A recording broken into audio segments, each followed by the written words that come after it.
Hello and welcome to Business at Citywatch. This is Michael. I thank you for joining us, and I remind you, of course, to leave us a like and a review every time you listen to this and wherever you hear us on your radio.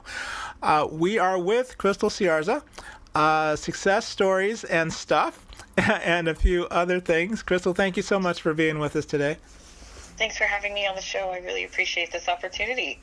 We're talking about the type of thing you do, which if I understand it correctly, you talk about diversity in the workplace. You talk about marketing for businesses and how to market to peoples, especially disparate peoples. And we've been doing this for how long now? So I've been in marketing and communications for over 18 years.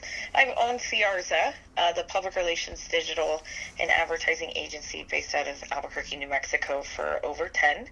And in terms of crisis and digital work, depends on what perspective you have, but it's kind of, it's been a long time, been in the practice, and it's definitely a topic I love to talk about. What made you go into this line of work? What happened that made you say, I can do this, or I'd like to do this? I think a lot of it was back in 2008. I'm 38, so if you do the math, about 20 years ago, we had the recession, and I was in broadcast journalism school in New Mexico, at Eastern New Mexico University, and I said to myself I didn't want to be on broadcast because I didn't want to move markets. And there was a little known website back in the day called MySpace, and then suddenly a social media channel called Twitter. Then, and even before that was the creation of Facebook. I was in school for public relations, and I realized that in order to be successful in the workplace and to look at a more realistic journalism realm, or to kind of adapt my journalism skills that I had at the time, I said, let me start looking into social media. And then from there, everything was just kind of built up upon my career that I wanted to stay in marketing and stay in journalism and stay into that storytelling element. So I've always been in the marketing coordinator role or the social media realm or an account executive. And then in 2014 in November, I opened up what was then Siarza Social Digital, but now Siarza, which is the full-service advertising, public relations, and digital firm that I have. Okay, now I want to go through a couple of things with you, and Sure. I think what I'll do is we're going to take our first break, and then we'll come back, and then we'll talk about marketing strategy. I think a lot of people listening will probably be interested in that. So let's do that right after this. Business at Citywatch, the program that takes you through the ins and outs of business. If you'd like to start a business of your own, let us know at 310-291-2790. And we are back. We are talking, of course, with Kristelle Siarza. And we talked before the break about the different disciplines that you're involved with your agency. Let's talk about marketing strategies. A lot of people that we listen to and that listen to us every day are in business, small and mid-sized businesses, and they're always interested in the best way to market their particular product and or service. They want to be able to stand out from the crowd. What type of advice do you give people like that when they're talking about a marketing strategy? You mentioned stories, success, and stuff. That's our podcast at Siarza, and one of the success stories or struggles or stories that we talk about is what is the problem that you're trying to solve? Why is your problem and why is your product or service so different than everybody else's? And so we always give great advice on the podcast, and so I hope that you can tune in on your favorite podcast network, including on iHeart. But what the answer is when people are trying to find the best ways to really refine their marketing strategy is always look back to that question, what is the problem that you're trying to solve? And then from there, you can establish a goal. When I talk about marketing strategies, I always use the football metaphor, especially as a diehard 49ers fan. I always use whenever you're trying to craft your marketing strategy, I use the football metaphor, which is this. The 49ers were trying to get to the Super Bowl. You try to craft an objective. An objective is usually a numeric expansion of your goal, and so that's why they had a 16-2 season, right?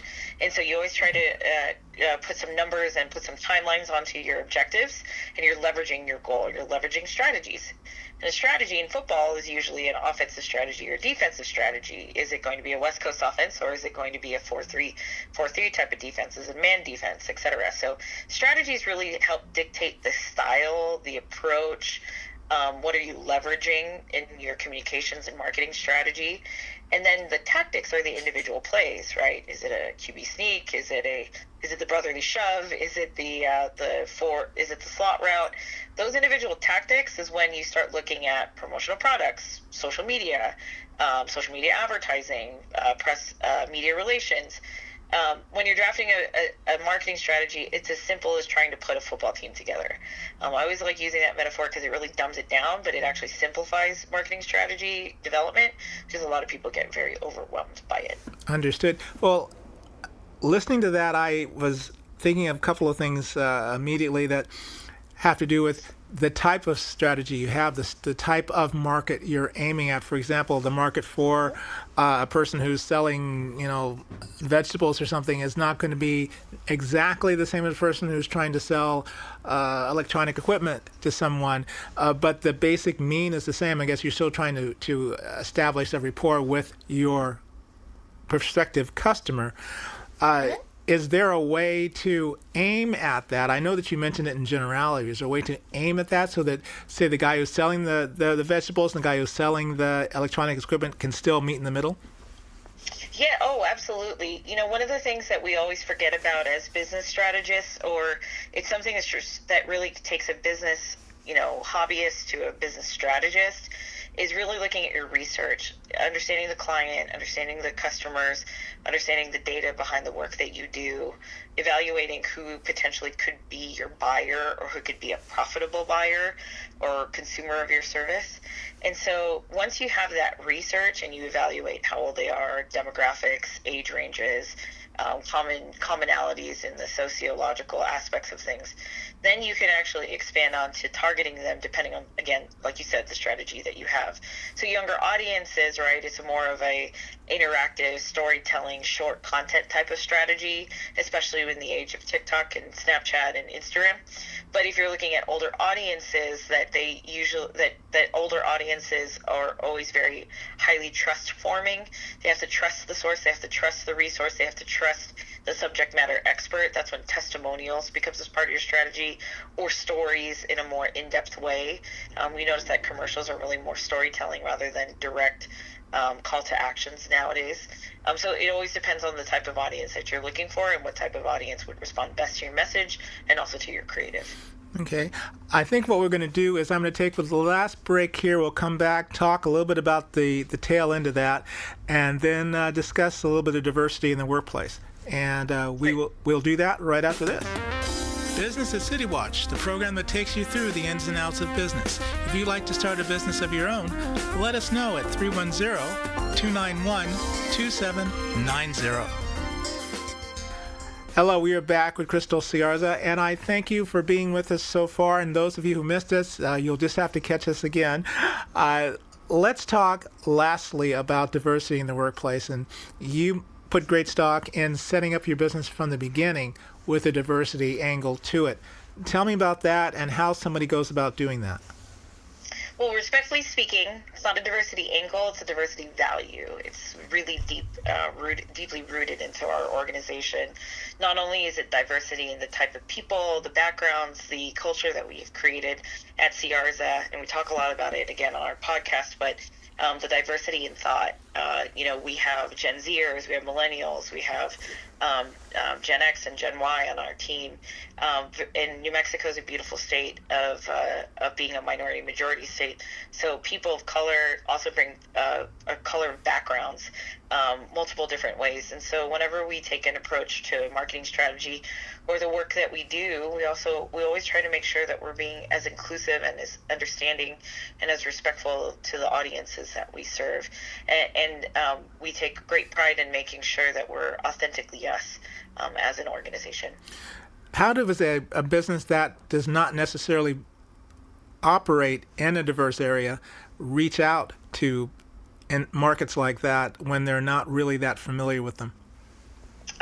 Education is always step number one, right? Whenever you're taking the moments to not just become an ally and not knowing what the word ally means. When people talk about Black History Month, which we're celebrating at the end of this month, or it's the tail end of the month, we're not celebrating Black History Month just in February. We're celebrating Black history and Black culture throughout the entire year. It's it's actually to answer your question, right? How do you incorporate that into your organization? Having those uncomfortable conversations about race, equity, and diversity. Uncomfortable conversations actually help people learn and educate themselves, and humble them, or reinforce feelings that we have. And people that might not live in a minority majority state doesn't mean that they don't have access to these resources. That's the beauty of the internet, and that's the beauty of communication and digital, is that you can there's no excuse for outside of your walls about learning about diversity in the workplace. And in the last couple of seconds here, I know that the good stuff always takes a while. Talk to me about the media crisis situation. Give me the nutshell approach, since we're run out of time, and I apologize for that. How do you approach something where the media has gone wrong and you have to get it squared away?